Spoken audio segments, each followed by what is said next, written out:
إذاعة جمهورية مصر العربية من القاهرة.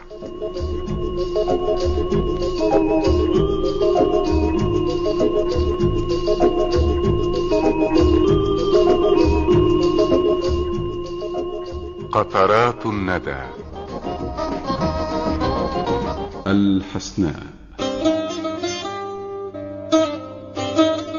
لم تكن إلا ربوعا من بهاء، وشموخ الطفل في ثوب الإباء.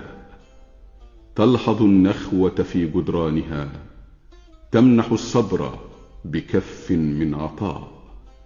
هي أحلى مدن الأرض شذا، وهي وجه لم يزل فيه حياء. سبح الفل على أفيائها، وبها النخل تراتيل دعاء. سجدة الروح على سجادة، خلفها صلى جميع الأنبياء.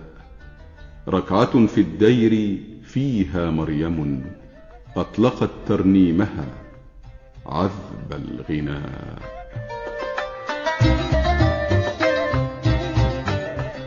غزة ليست بيوتا وربا، هي أعصاب وروح ودماء.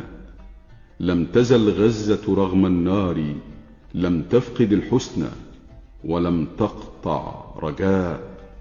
لم تزل في الأرض مهرا جامحا، لم تروضه حبال الجبناء. رقصة الصوفي في أحواله، ومجازا غامضا للشعراء.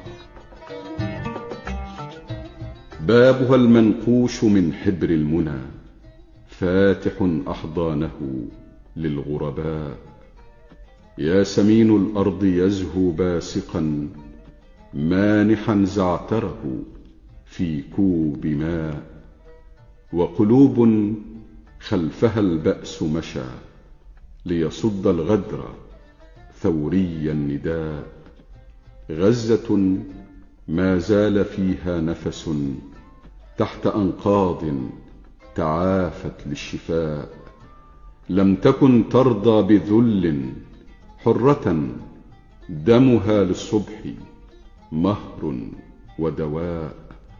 ما رأيت الليل إلا فترة، بعدها الفجر بنصر الله جاء. عودتنا كلما تكبو نجت، واستحالت ماردا هز الفضاء. غزة لا زال يعلو صوتها، لا ترى في معجمها معنى الفناء. فإذا كالرعد قامت، فارتقب معجزات العصر من وحي السماء. وإذا من تحت أنقاض أتت، قل على الطوفان فيها ما تشاء. شعر إبراهيم حسان.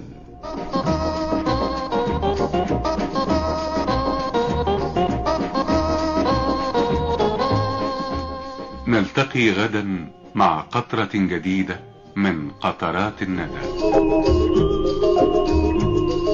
عزت سعد الدين.